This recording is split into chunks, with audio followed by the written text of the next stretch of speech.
Komisi 3 DPR RI menggelar rapat dengar pendapat terkait dugaan kriminalisasi yang menimpa seorang videografer asal Sumatera Utara Amsal Sitepu. Amsal yang dijerat kasus markup anggaran pembuatan video profil desa di Kabupaten Karo mengadu kepada wakil rakyat karena merasa proses hukumnya penuh kejanggalan. Saya cuma seorang pekerja ekonomi kreatif. Negara ini sedang tidak baik-baik saja, Pak. Makin banyak kasus-kasus ya yang mengusik rasa keadilan masyarakat, maka evaluasi kami akan semakin keras. Yang saya hari ini hanya mencari keadilan, saya hanya pekerja ekonomi kreatif.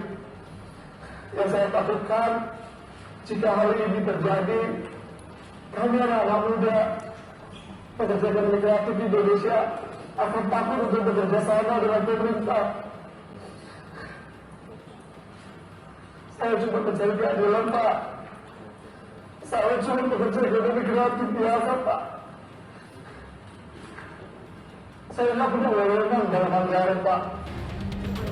Amsal Sitepu tak kuasa menahan emosinya saat menceritakan kasusnya melalui sambungan daring dalam rapat dengar pendapat umum atau RDPU yang digelar Komisi 3 DPR RI pada Senin pagi.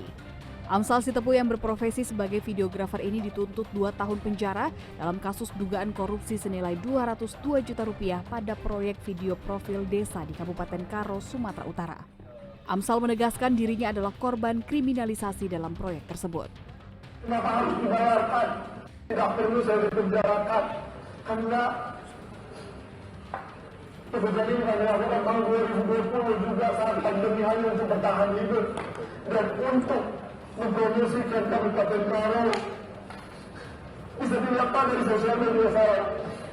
Dari dulu saya selalu mengangkat konten-konten karifan lokal di Tanah Karo. Si garang-garang semalam.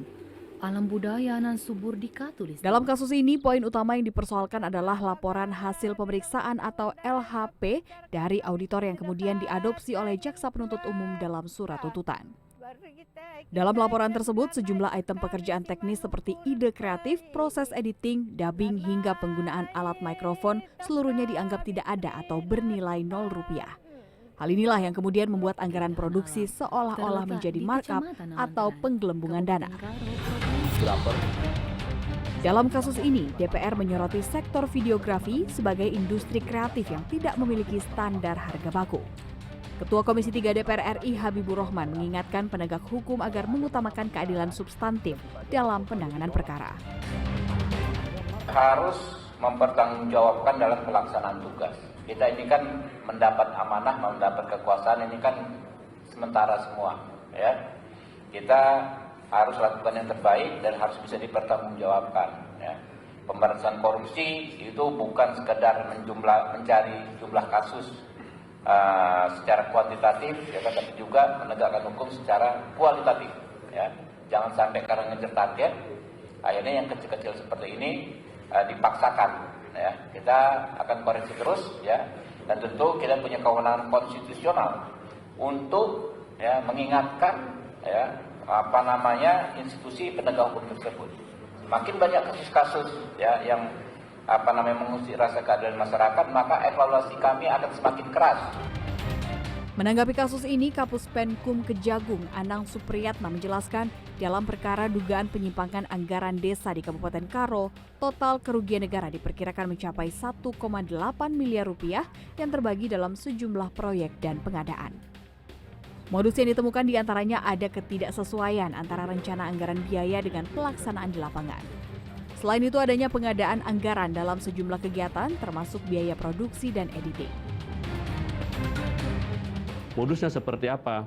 Jadi bukan masalah skill kemampuan, tetapi di RAB itu untuk kegiatan, contohnya untuk kegiatan sewa drone 30 hari, ternyata dilaksanakan hasil dari penurunan cuma berapa hari, 12 hari, tapi dibayar full, contohnya seperti itu. Terus biaya untuk editing, segini sudah diangkat, didabelkan lagi seperti itu yang didapat. Jadi salah satu beberapa modusnya seperti itu, jadi di RAB-nya. Dan orang desa ini kan ini dana desa misalnya. Nah, kepala-kepala desa ini kan nggak terlalu paham. Ini yang membuat RAB-nya berdasarkan ini berasal dari rekanan-rekanan itu sendiri. Sementara kegiatannya itu tidak dilakukan sepenuhnya sesuai dengan yang di RAB. Nah ini masalahnya, di sini sementara pembayaran full seperti itu. Anang menyatakan Kejaksaan Agung menghormati proses hukum yang berjalan, termasuk pembelaan terdakwa yang akan menjadi pertimbangan majelis hakim. Ia juga menegaskan Kejaksaan Agung siap memberikan penjelasan secara terbuka, termasuk dalam rapat dengar pendapat dengan DPR. Tim Liputan CNN Indonesia.